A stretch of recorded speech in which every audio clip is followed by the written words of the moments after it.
happy. He got kicked out. Becky Hammon's going to take over. Becky Hammon will be the head coach from here out. It's a big deal. It's a substantial moment. Honestly, in the moment, I was just trying to win the game, but I try not to think about the huge picture and the huge aspect of it because it can get overwhelming. Season wins. LeBron in the lane. Easy does it for LBJ. Just go out and try to prepare and be the best every night. Floor, give a lot of credit to my teammates and my coaching staff that I've had over the course of my career that have allowed me to be who I am, and allow me to use my influence, for the better of the team as well. Now, I got some wine waiting on me, but other than that, we can all toast to each other. So. Hello, everybody. Happy New Year's Eve. Can you believe it? We've made it. This is the final first take of 2020. I honestly am a little bit in shock because this year felt like it was never going to end. But guys, I'm so happy to be here with you. Happy to be with everyone tuning in today as well. I'm Charlie Arnold. We got Dominique Foxworth. We got Kendrick Perkins in the house. And Louis Riddick also joining us in just a few minutes once we start talking a little bit of football. But guys, I got to say it again. 2020 was...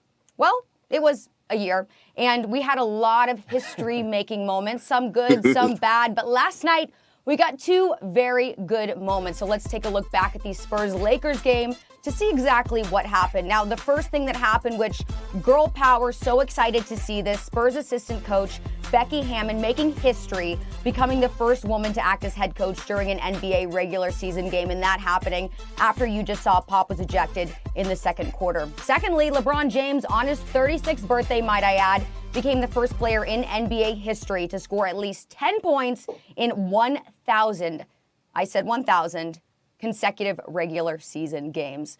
All right, so a lot happening last night. Dom, I want to start with you. Is LeBron James, you say, the most accomplished player ever in NBA history? This is a great place to start because I struggle, I have to be honest, debating Kendrick with basketball because obviously he knows more about basketball than me. He's played longer, but he's absolutely wrong if he doesn't think that Bill Russell is the answer to this question. This is not a hard question. We could have a conversation about the greatest of all time. That's subjective, and I think we would probably agree on who is the greatest player of all time, but accomplished is the word they sent. Like, you can look at that. That's real stats. Bill Russell won 11 titles in 13 years, 2 of them as a player coach. He won 5 regular season MVPs and I think 4 finals MVPs. Like that, there's no one who compares to him as far as on-court accomplishments are concerned. He is outstanding. You can look at that list. Michael Jordan even pales in comparison. And then you can take it even a step further to his college accomplishments. He had 2 national championships for San Francisco, which I didn't even know they had a basketball team outside of Bill Russell. So he's been fantastic his entire career. And if you would make the argument that he's even more accomplished off the court than LeBron James, which I know might sound crazy at first because LeBron has built this incredible industry, but Bill Russell was the pioneer. Like, he was a real civil rights leader, not like the players are today. No disrespect to the players today. I respect their contributions, but Bill Russell was something different. After Medgar Evers was killed in Jackson, Mississippi, you know who went down there? Bill Russell did. The Cleveland Summit, you know who organized that? That was Bill Russell. The FBI had a file on that man in which they called him an arrogant Negro. Like, Bill Russell was overcoming so much while also winning more champions than anybody else. They named the damn finals MVP trophy after him. I'm not sure how you can argue that anybody is more accomplished. Maybe some people are greater. Maybe Jordan, maybe LeBron are greater players as far as their impact on the game, but nobody's more accomplished. Dominique, I hate to go into 2021 yelling and screaming at you, so I'm not going to yell at you. We just go call this virtual school, okay? Virtual learning, like what my kids do. And here's the reason why I say LeBron James is the most accomplished ever.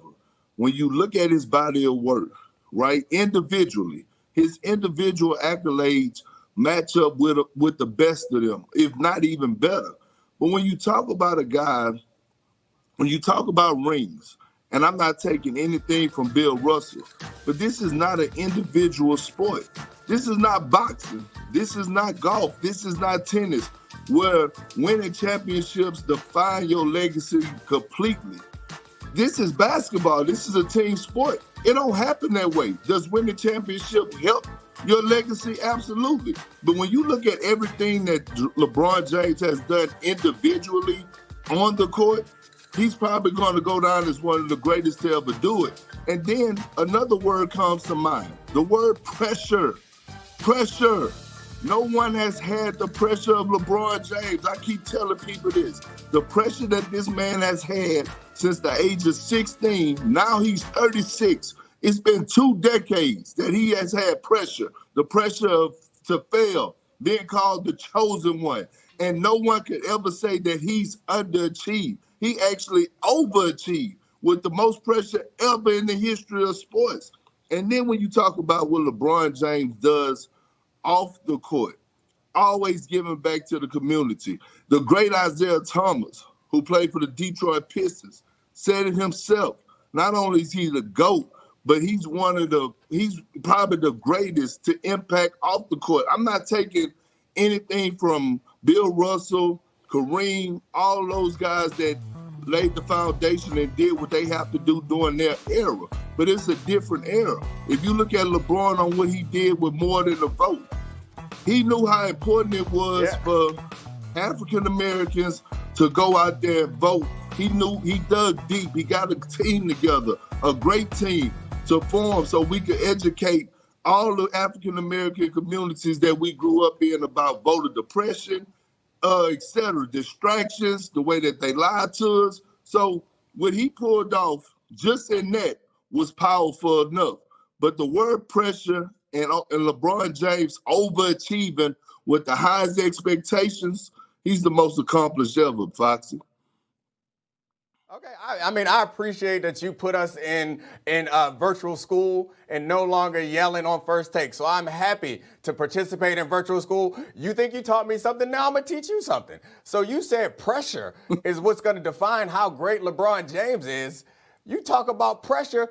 Bill Russell, someone broke in that man's house and pooped on his bed, and then he went and won a championship. Talk about pressure. Somebody under some sort of pressure, and the getting people to vote. Like, that's a great accomplishment. I'm not trying to take anything from LeBron James, but what Bill Russell was participating in was advancing the Voting Rights Act, the Civil Rights Act. He's participated in those things all together. So if we're going off the court, I think it's no competition. And again, if we're talking greatest, we could maybe be subjective about those sorts of things and talk about how the eras have changed and how the competition is different and its impact on the game. But to me, greatest is subjective.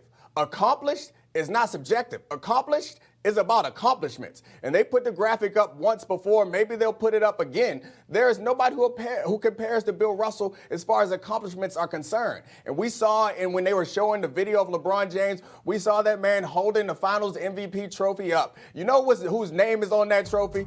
It's Bill Russell, because you know